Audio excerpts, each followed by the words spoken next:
Hello everyone, I am Yūta Hashimoto from National Museum of Japanese History. Today I am going to talk about historical seismology, in particular the use of digital humanities method in historical seismology research. Historical seismology is a unique field in which scientists and historians have developed an extensive collaboration for over a century. And since instrumental observation of earthquake began in the end of the 19th century, it is necessary to transcribe written records in order to study past earthquakes. And most of important works in historical seismology, such as 大日本地震資料 and 新州日本地震資料 are the results of this long-term collaboration.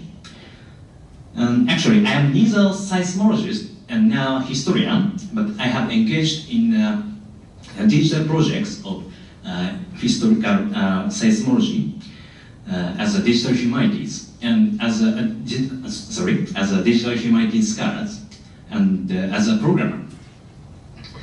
So this is because I have been a member of the historical earthquake study group since 2014, when I was a graduate student at Kyoto University. The Historical Earthquake Study Group is a joint group of seismologists and historians at Kyoto University who have been studying pre-modern earthquake records for seismic research and disaster prevention. We meet every Wednesday evening to transcribe earthquake records and discuss their content. The members of HESG have various different backgrounds, including seismology, meteorology, Japanese history, history of science, geography, and digital humanities. Another notable feature of HESG is its active use of digital technology.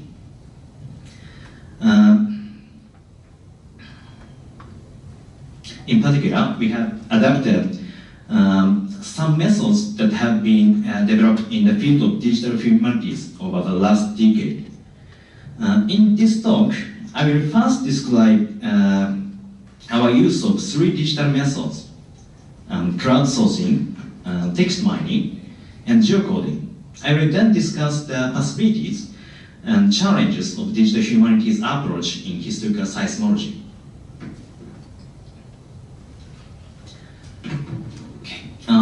Crowdsourcing refers to the use of internet to generate value from many contributions. The term was originally coined in a business context, but it has become a subject of active research in the digital humanities world since around 2010.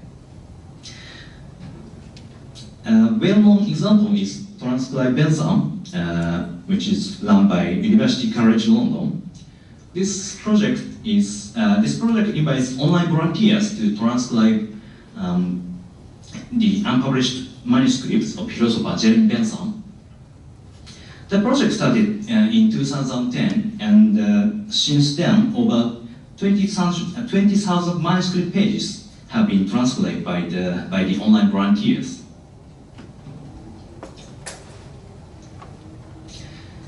And みんなで本国 is a similar transcription project run by HESG.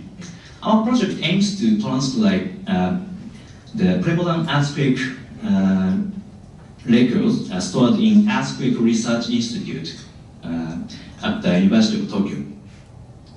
One major problem in crowdsourcing of pre-modern Japanese materials is that reading kuzushiji is too difficult for untrained volunteers.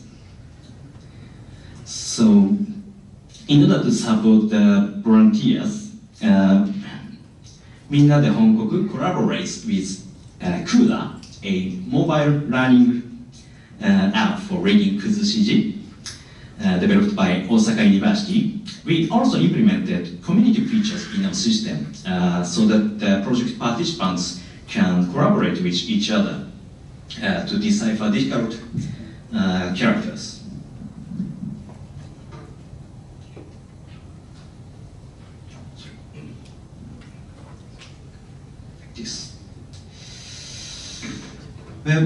We launched the project website in January last year and uploaded 473 preliminary earthquake records composed of 14,000 pages.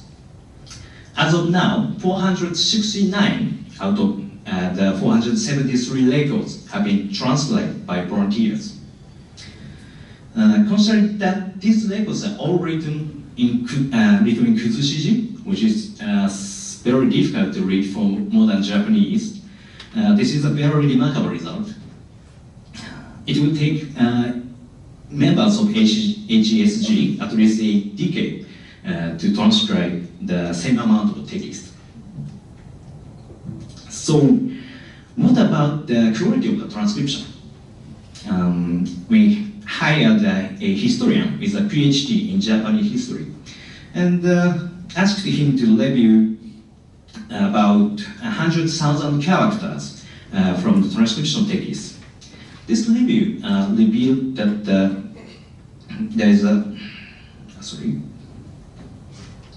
This review revealed that the transcription text had an average of 1.5 errors for every 100 characters, which means that the overall accuracy of the transcription was 98.5%. So how good is this quality then? According to another historian working at the Historiographical Institute of the University of Tokyo, this accuracy is much worse than those of historical document corrections published by the Institute. However, he also said that it was not bad for a first draft transcription. It's not bad as a draft. Therefore, at least our transcriptions can be useful as drafts for more rigid academic transcription by experts.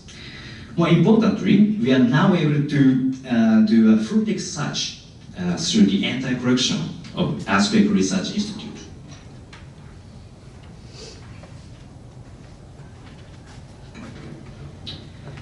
Now I would like to move on to the next topic. Through crowdsourcing, we received transcribed text of 5 million Kuzushiji characters.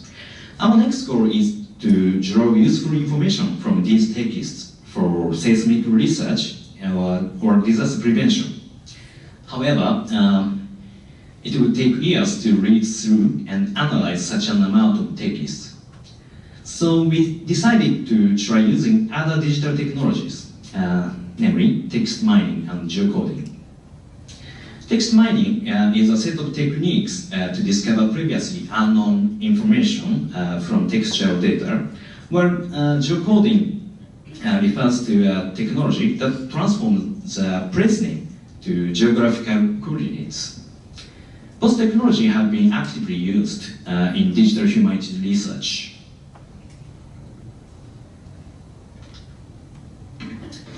Well, it used to be quite difficult to use both technology on pre-modern Japanese materials because there have been no proper tools and datasets. However, the foreign software and datasets that have emerged in recent years are changing the situation. Well, the first one is KHCoder. KHCoder is open source software for quantitative text analytics developed by sociologist Koichi Higuchi. It provides a very easy to use interface to conduct various kinds of text analysis. According to the developer, more than 2,000 academic papers have been written using KHCoder. Unidic is a set of electronic dictionaries developed by the Center for Corpus Development at Ninja, Kokugoken, for morphological analysis of Japanese texts. It is designed to work with Mekabu, a popular morphological analyzer of Japanese texts. Unidic includes not only dictionaries of modern Japanese, but also those of early modern, pre-modern, and ancient Japanese. And Historical Gazetteer dataset by National Institute of Humanities is a dataset of historical Japanese place names that was published this year. The dataset contains more than 300,000 historical place names and their geographical coordinates. The place names in the dataset were taken from 3 different sources, including 大日本地名辞書. So, using these tools and datasets, we conducted a preliminary analysis on the transcription text of みんなで韓国. Please note that what I am going to show is show you is work in progress. We started off with word frequency analysis. The transcription text contains a total of 1.5 million words composed of 4,400 unique words. The most frequent words include 地震、崩れる、水、人、山、火, and so on. This gives us the same impression we receive from reading the existing collections of pre-modern earthquake records, such as 大日本地震資料 and 信州日本地震資料. And another method we tried was co-occurrence analysis. This was a co-occurrence network that Cage Coder generated from all the transcription texts. The graph shows, for example, here, shows that the word 地震, earthquake, tends to occur with the words associated with direction and place names. And finally, we tried geocoding place names that appear in the text. The algorithm we used was very simple. Cage Coder can detect place names within text, and we extracted the place names from the transcription text and converted them to geographic coordinates using the historical Gazeta dataset that I mentioned earlier. This map shows the location of all locations of these places.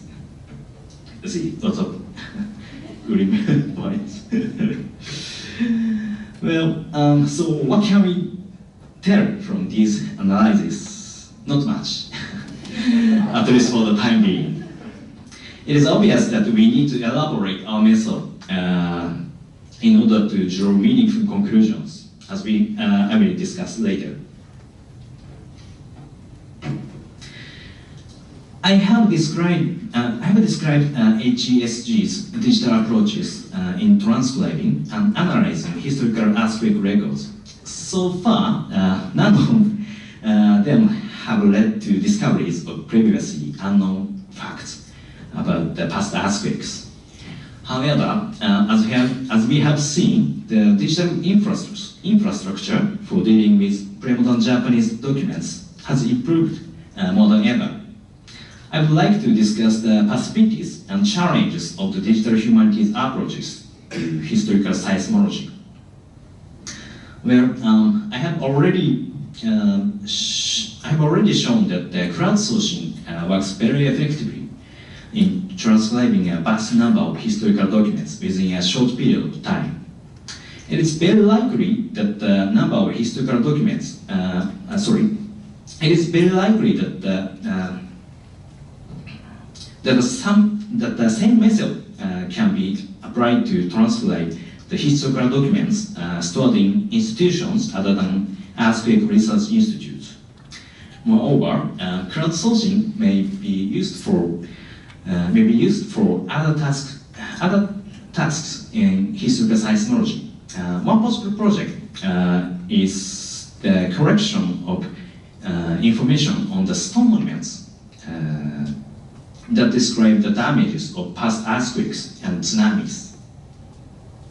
We can find such monuments everywhere in Japan, but since it is unrealistic to only collect information from researchers, collaboration with citizens will be vital for this project. However, crowdsourcing has many problems concerning data accuracy, in case of Minna de Hongkoku, the error ratio of the transcription was 1.5%, which cannot be ignored in some cases. An ideal way to ensure accuracy, ensure purity, is to acquire funding and hire dedicated staff to review transcriptions from crowdsourcing. Otherwise, we need to come up with another way of improving quality. As for text mining, we included all the transcribed text in the subject of our analysis. However, describing a seismic disaster varies for different documents. We may be able to draw more useful information from more detailed analysis by focusing on the type, age, and location of the documents. And geocoding of place names that appear in text will make it easier to analyze the content of text from a seismic viewpoint. However, both methods have dataset problems. First, the unique dictionary we used for the text mining was originally created for analyzing spoken text of early modern Japan. Also, it can be used for written text to some extent. We need to build our own dictionary for better analysis of historical earthquake records.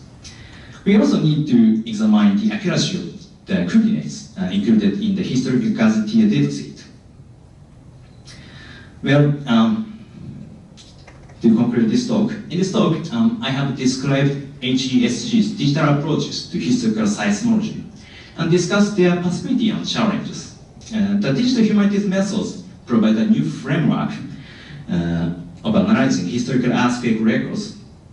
On the other hand, the traditional methods of historical research, such as cross-reading of text and source criticism, are also vital to these digital approaches.